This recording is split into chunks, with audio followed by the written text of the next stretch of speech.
Anodorushu bina ijete. Yata nilo deha gatak pritak sita. Yata navak sarvagatam nisajite. Tata puman sarvaganashraya paraha.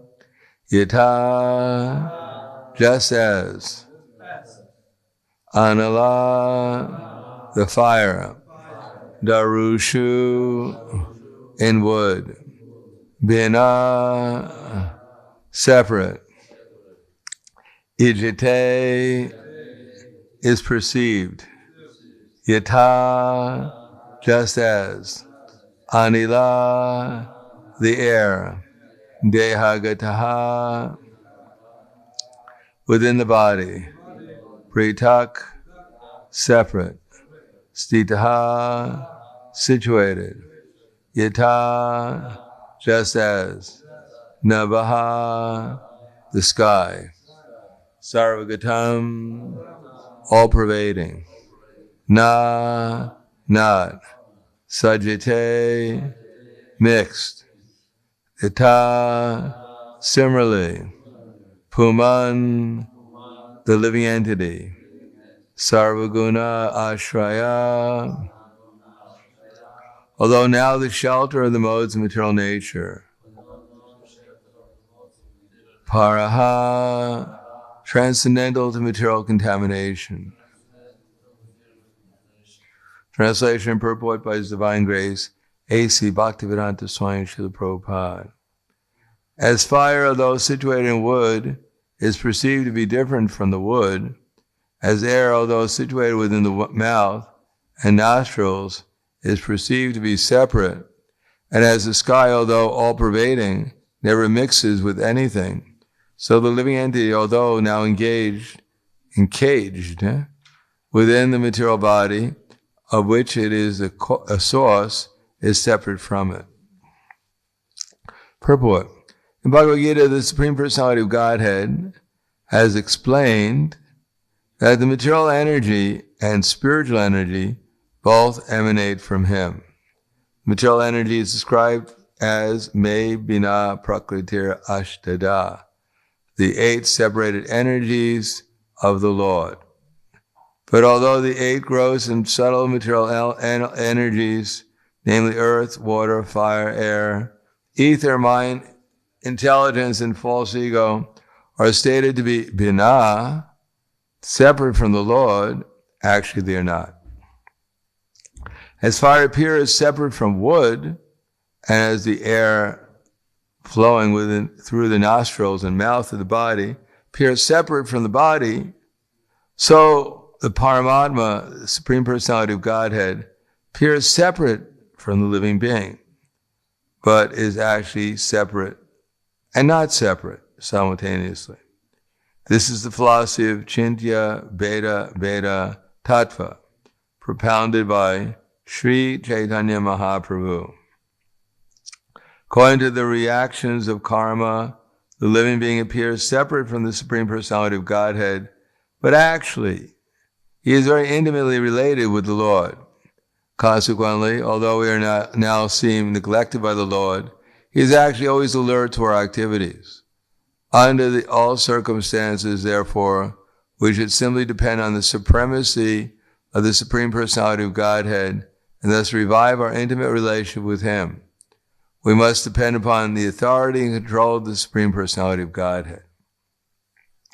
As fire, though situated in wood, is perceived to be different from the wood, as air, although situated within the mouth and nostrils, is perceived to be separate, and as the sky, although all-pervading, never mixes with anything, so the living entity, although now engaged within the material body, of which it is the source, is separate from it.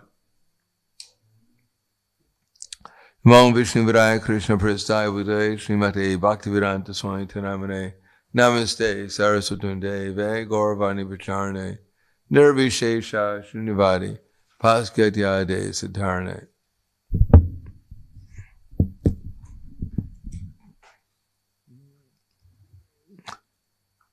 here's some explanation of simultaneously one but different. That the living entity is completely dependent upon Krishna, as it says, just like clouds. The cloud can't by itself move, is moved by the air. So the air can move the cloud in one direction, or it can move it in some other direction. So Paramatma can either send us to the spiritual world, or he can send us to hell. But everything depends upon his moving us. Now where he moves us depends upon us. That there's a relationship. If we want to become obedient to Krishna, then he moves us to some auspicious place where we can become more conscious of him.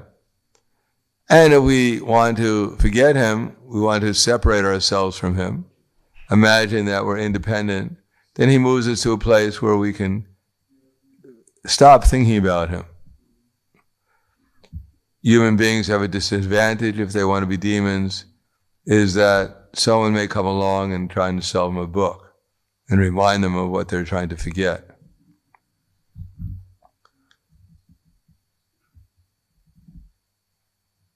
Therefore, it's much more convenient to be in the animal species of life for a demon, because there's no way anyone's going to remind them about Krishna. Even if someone is nearby is chanting, they can just run away or growl or do something. The whole material existence is simply an attempt to find out how we can enjoy, how we can control, how we can be the center of attention without Krishna. Unfortunately for the soul, it doesn't prove very fruitful, although he may imagine he's making progress, but actually the progress, whatever progress there is often a further impediment for actually making real progress. And what seems to be a problem is actually often an impetus to actually making real progress. So therefore it says, dharma itiya, manyate tamasavritaha, sarvatam viparitamscha, buddhi sapartha tamasi. In the mode of ignorance, people believe what's to be done, that's the thing that they're not supposed to do. And what they're not supposed to do, that's the only thing they want to do. And therefore they always strive in the wrong direction. For instance, the Pandavas, they were intimate friends of Krishna, and yet they faced more and greater problems than anyone can imagine. Even Kunti praised Vishan Mahagne Purushara Darshanam Asat Asabba Vanavana Krichita Hridayam Hriday Neka Maharatasraso Dranyastra Revi Virakshitaha. That from the very beginning of their lives, they were simply put into great difficulty. Beginning with Bhima, Vishan. That Bhima didn't have a very close relationship with Duryodhana and many of his brothers. They were very envious of each other. And Bhima was quite playful. Sometimes the 100 sons of Dhritarashtra would climb into a tree, and Bhima, out of his playfulness, would shake the tree, and all the brothers would fall out, and some of them would break their arms and legs. Somehow or another, that was not appreciated by Duryodhana and his brothers. Matter of fact, they were quite disturbed with Bhima. And they also had plans in the future to take over the kingdom, and Bhima was very strong, and he might be an impediment. So one day they decided to kill him. So they got Kalakuta poison in concentration, and they put it into a birthday cake, into a cake. And Bhima was Rikodar, he wolf belly. He never refused prasad. a matter of fact, sometimes he took things which were in prashad, and sometimes he broke Ekadasi, and therefore he had to follow Bhima Ekadasi. One day out of the year he'd fast to make up for all the other times that he didn't. In any case, they invited him for the cake, and it was a very beautiful cake, and they offered to him, and he said, well, maybe I should share it. No, you look quite hungry. We just ate, but we want to make you happy, so please eat the cake. So Bhima ate the whole cake, as was his custom. And he said, I feel a little tired. And he says, that's normal after eating. Most people feel tired. Maybe you should take a little rest. So he took a little rest, and he was out unconscious due to the Kalakuta poison. And Duryodhana and his other brothers, most of them were quite happy. With great endeavor, they picked up Bhima, and they brought him to a lake full of poisonous snakes and threw him in. Swaha, and they threw him. And all the snakes came up and they bit Bhima, all the poisonous snakes. But the poison from the snakes counteracted the poison from the Kalakuta poison, and Bhima woke up and killed the snakes. Such is destiny. Later, of course, the servants of Varuna took Bhima to see Varuna, who gave him elixirs, which made him stronger than 10,000 elephants. So the whole incident turned out to be advantageous for Bhima and for the Pandavas. So that, generally speaking, if someone gives you a birthday cake and puts Kalakuta poison in it, it's not considered a very auspicious time of your life. As a matter of fact, one may wonder why such a great devotee be put into such a dangerous position. And that wasn't the end. The whole existence of the Pandavas was full of problems. Vishan Mahagne, they were put into a house made of flammable material, and they tried to kill, Duryodhana tried to kill the family of the Pandavas by setting it on fire. They escaped through an underground tunnel by the mercy of Vidura, and to greet them was not a kirtan party, but a man-eating rakshasa, telling them they just came in time for supper, his supper, and they were on the menu. Bhima, of course, killed the man-eater rakshasa, met one lady, her name was Hindimbi, who presented herself as a very beautiful girl. They gave birth to Gotachak. So everything turned out to be, in one sense, auspicious. Gotachak, his death, later on saved Arjuna. And Vishan Mahagne Purushara Darshana Asada Sabba. Draupadi was insulted, tried to be disrobed in the midst of a assembly of elderly warriors, etc., etc. They were fighting on the battlefield against great soldiers, great generals. They were throwing brahmastras, nuclear weapons at them. The battle was over, seemingly, and Ashvatthama tried to kill them all and tried to kill Parikshit, who was in the womb of Uttara. So a life full of problems. So did Queen Kunti say, wait a second. We've been chanting our rounds every day. We followed all the principles. We came to the classes. We did our service. And all you're doing is giving us trouble. What's wrong? Don't you know who we are? Maybe even worshiping the wrong God. Shiva's devotees don't seem to get into much problems that we do. But as we know, Queen Kunti prayed, Vipadak Shantu Takshasvat Tatra Dagat Guru Bhavato Darshanam Nyasyad Apuna Bhavadarshana. That she wasn't praying for relief. I've had enough. When is this quarantine going to end? I'm getting nervous. Why are you doing this? Why are you torturing us like this? But she said, I wish that we can see these calamities again and again. Because by seeing you again and again, we'll no longer be seeing rebirth and death. Because whenever there's calamities, we rely upon you, and therefore you come and help us. In the Brihad Bhagavatamrita, and the story when Gop Kumara is visiting the Pandavas, he finds Yudhisthira and the Pandavas, they're making plans to create some artificial problem in their kingdom. This is after the Battle of Kurukshetra.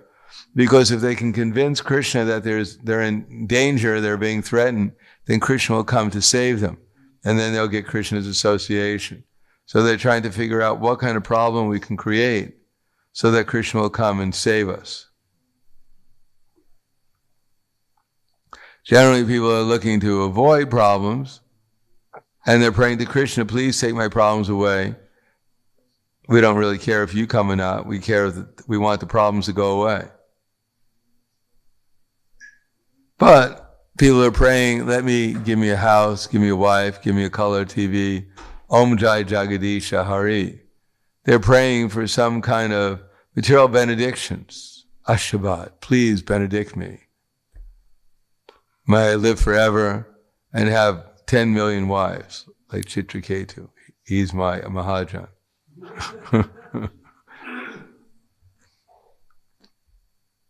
No, she prayed, Janmaishwarya Shruta Shivira Edamanak Madak Puman Naivahat Devadatum Vai Twam Akinchana Gochara. That these benedictions that most people are anxious for, to have a high birth, or born in a prestigious country with social welfare, Aishvarya, having material wealth, money in the bank, having a material education, being able to prove that black is actually white and white is actually black, and Shribi, having material influence and beauty, being able to attract people and control them.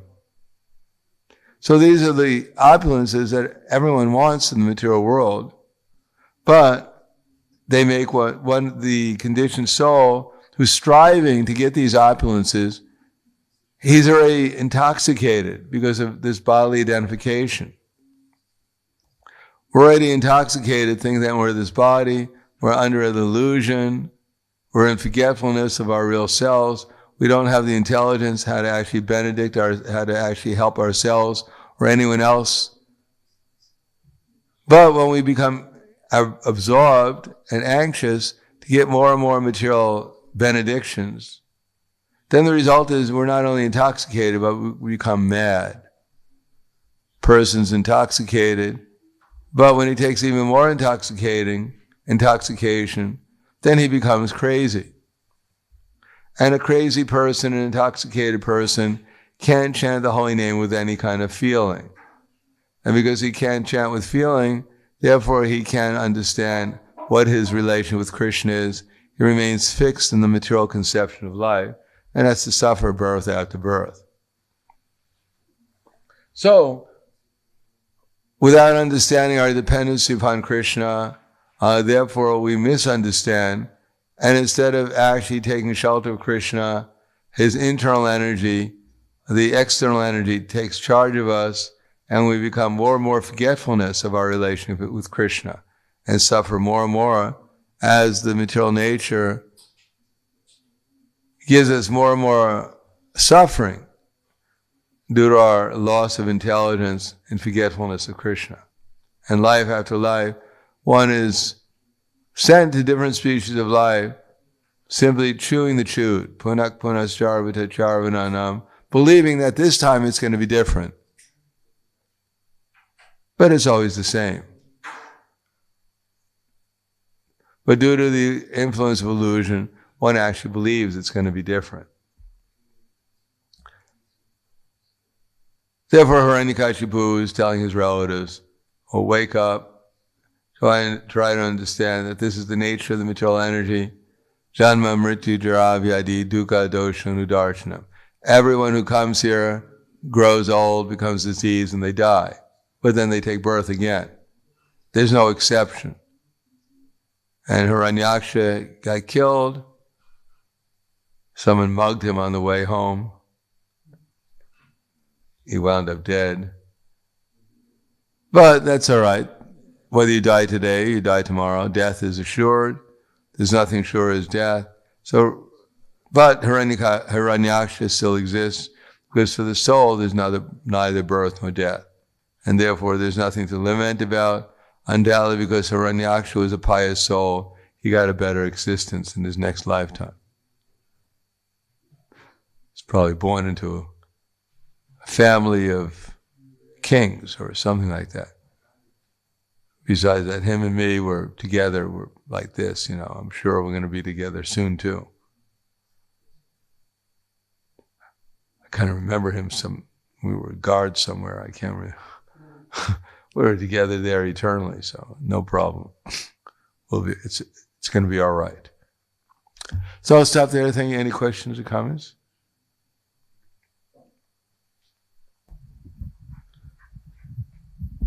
We should present Adipurusha an honorary microphone. Made of marzipan. Yes.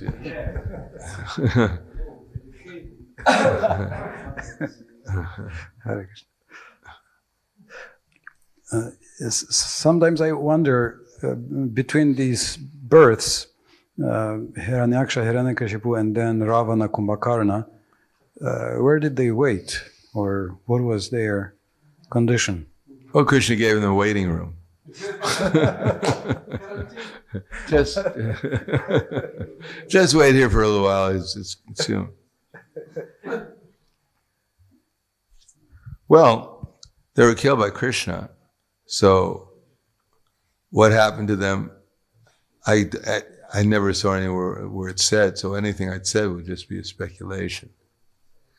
But in any case, for them, a few million years is not a very long time. They got knocked out, we can say, and they woke up. Good knockout. Serious knockout. Some millions of years later, they woke up. Hey, what happened?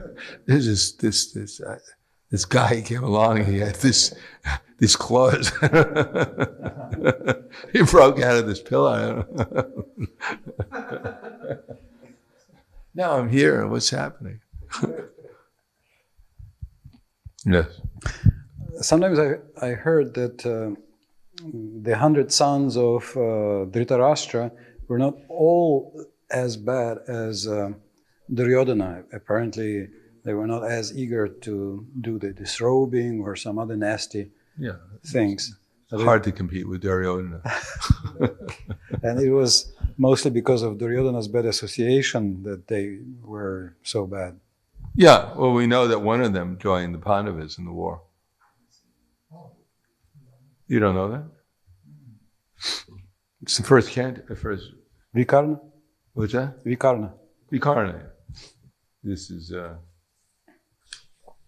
But he was not... Surya Maheshvasya Bhimarjuna Samayudi Yuyudana Viratascha Drupadascha Maharata.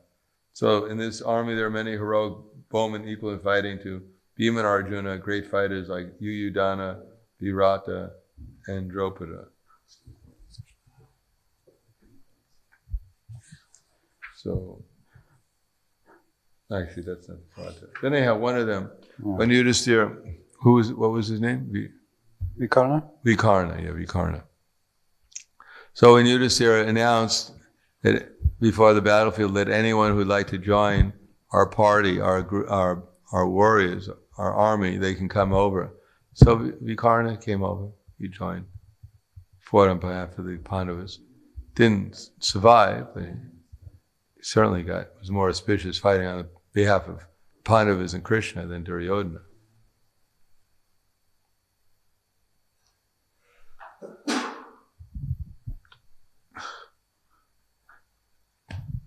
Yes. So it's connected with Adipurusha Prabhu's first question. What are all the living entities doing when they are submerged into the body of Mahavishnu?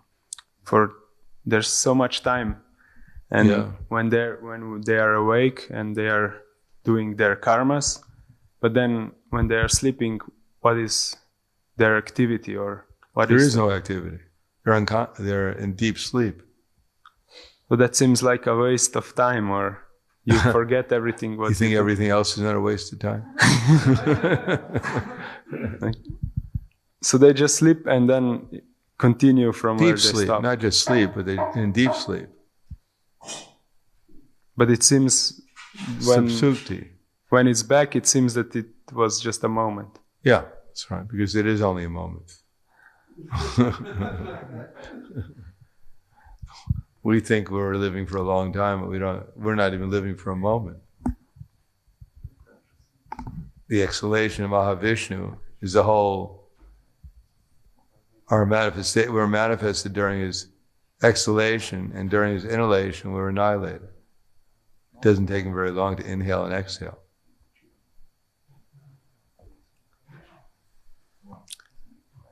Yeah. Yutsuva. Yutsu. Okay. Anything else? Thank you very much. Grantaraj Srimad Bhagavatam ki jai. Srila Prabhupada ki jai. Gaur Premanande.